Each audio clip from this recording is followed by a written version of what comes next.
and many, many more to come. I was thinking earlier this morning, you know, what a awesome thing to be, to have spent that many years on this earth. I went through and I thought, well, it would be kind of interesting to see what was going on 100 years ago. So I'm going to leave this little printout here on the table if you want to look at it. You might get a kick out of some of the things, but I'll just quickly point out some things that caught my attention.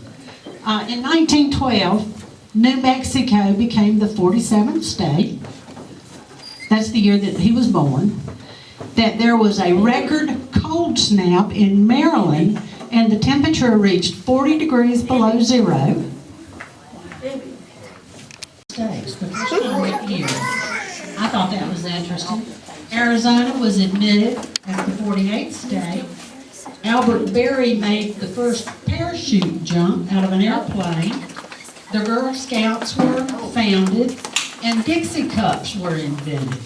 And I wonder if they went around singing, Dixie cup, fill her up. I don't think, right? Okay.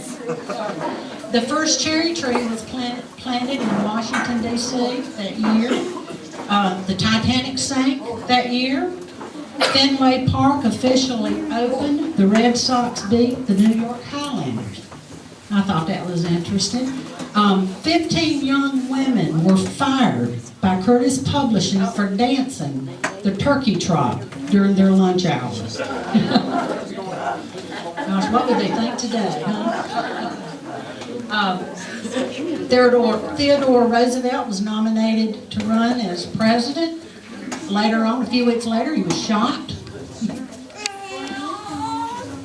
And the first Keystone Cops film was released, made its debut in 1912. So I'll leave this out here if you want to take a look. I just thought it was kind of some fun facts to look at. How about adding, he loves bluegrass. That's the same year Bill Monroe was born, but he died when he was 93. Okay, Roy Rogers, he was born in 1912, and he died when he was born November the 5th. So really for us, he's our biggest celebrity of all. Well, you know, next time instead of doing a Google search, I'm going to do a Larry search. Oh yeah, so thanks a lot. Okay, moving along. You probably saw me dashing around with this bright yellow poster. Let me tell you what this is all about. I got so tickled the other day. Kenneth and Polly were talking on the telephone, and they do a lot of talking, let me tell you. But they were talking on the telephone, and we were trying to count up how many people are in this family. And they couldn't agree, and they kept starting over, and then I got involved, and I knew I couldn't do it. So we made us a poster here to get us a head count. This is a tally of the Aldridges. There's 5 generations of you going strong. We've got generation 1, which is Mom and Dad, Rufus and Pauline. The 9 brothers and sisters, you can see that. There are 22 grandchildren. Grandchildren, raise your hand. How many grandchildren? I bet you we got close to 22 of them today. Okay. All right, look at this. 47 great-grandchildren. How about that? 9 great-great-grandchildren. That's a grand total of 89 and still going strong. Congratulations.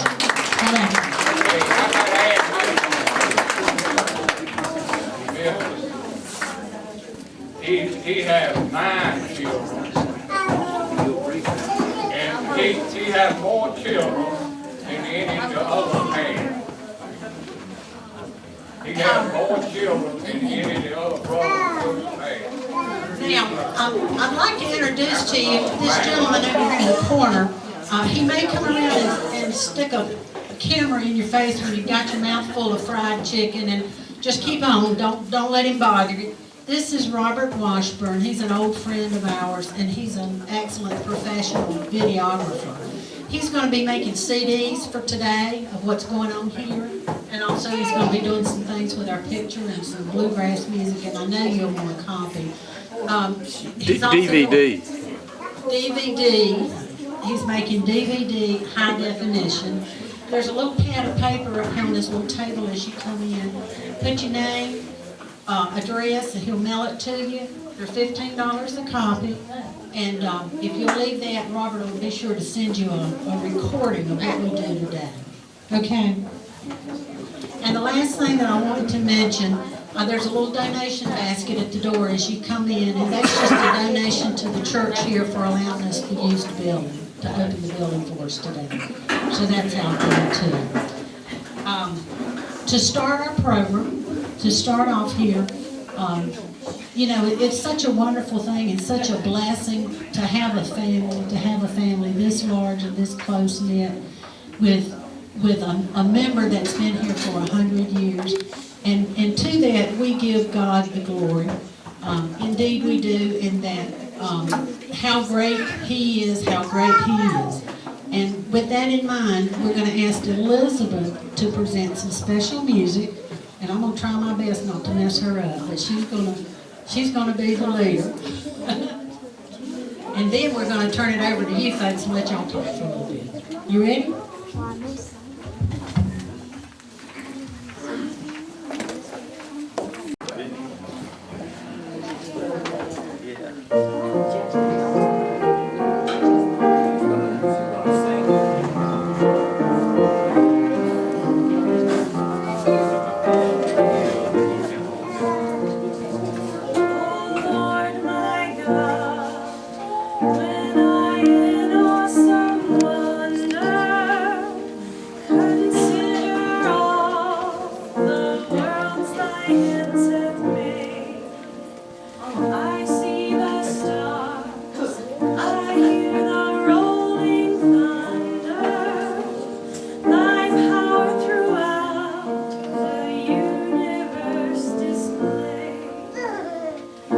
Sings my soul.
I used to say I wish I could teach her. I could say I taught her everything she knows, but that wouldn't be true.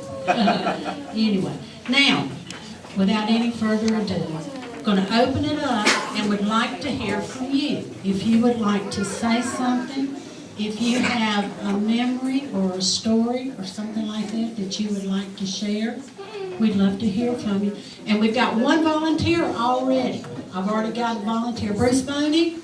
Bruce Boney, come here, please. This is my grandson, Bruce Boney.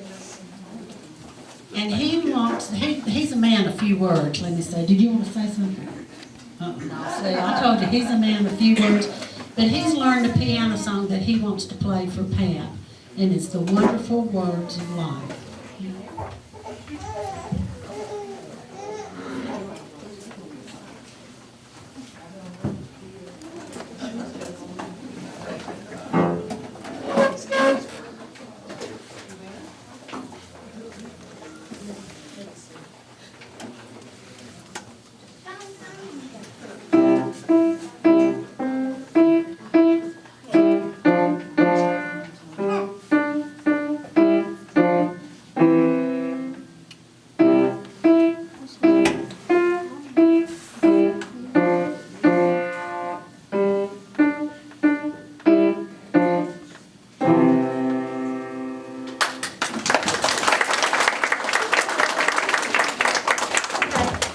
Anybody else want to say anything? I know there's lots of stories. I'm gonna start down here.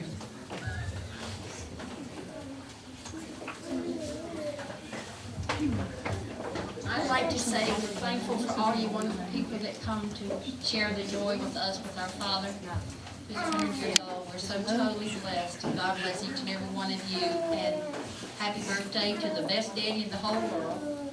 And thank you all for coming, and I hope you enjoy yourself. God bless you.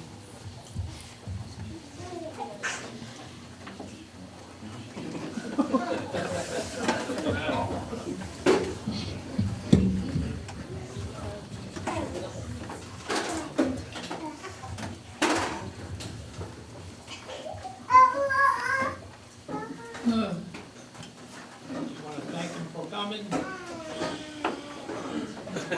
Happy birthday. Happy birthday. How old are you? 100. When were you born? Yeah. When I born? Yes, when were you born? 10, 12, 28th of May. Well, we're here to celebrate your 100th birthday. Yeah. Happy birthday. Happy birthday.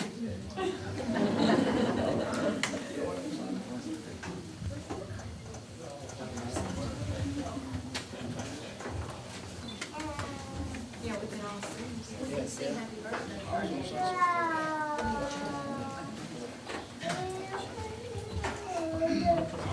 I want to say something about Pat. He was born and raised on a farm in Gadsden County. At the age of 14, he went to work in a textile mill. He worked 51 years in a textile mill. He got married, had 9 children, and he bought a house down here on Davis Street, just down the road here, but they moved back to Gadsden County. And I just wanted to say, Pat taught me about hard work, values. He never missed a day of work for nothing. If he had to have his car worked on or anything like that, there's a service station right across the street from where he worked at Collins and Ackman. And the reason he can't hear today is he worked in a textile mill 51 years and never wore any earplugs. And I worked down there, they didn't even have earplugs. We would use take a napkin or something like that to stick it in your ears.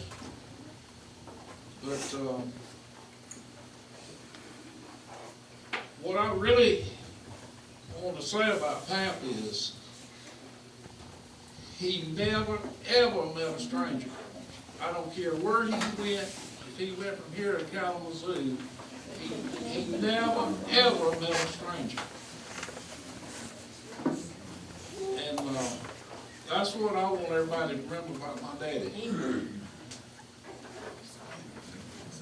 He also, he worked 51 years in a textile mill, and then at the age of 65, they had the law then that you had to retire. And then he had a heart attack, they put stents in him, and he went back to work. He worked for, he was a security guard for GE in Mebane and A.O. Smith in Mebane at Elon University, and he worked until he was 83 years old. And Mama died in 98, and shortly after Mama died, he ended up in the rest home at Allen's Healthcare. And that's about all I want to say. I want everybody to really, I want to touch on that. He has never, ever met a stranger, and I wish more people could be like he is. Okay, that's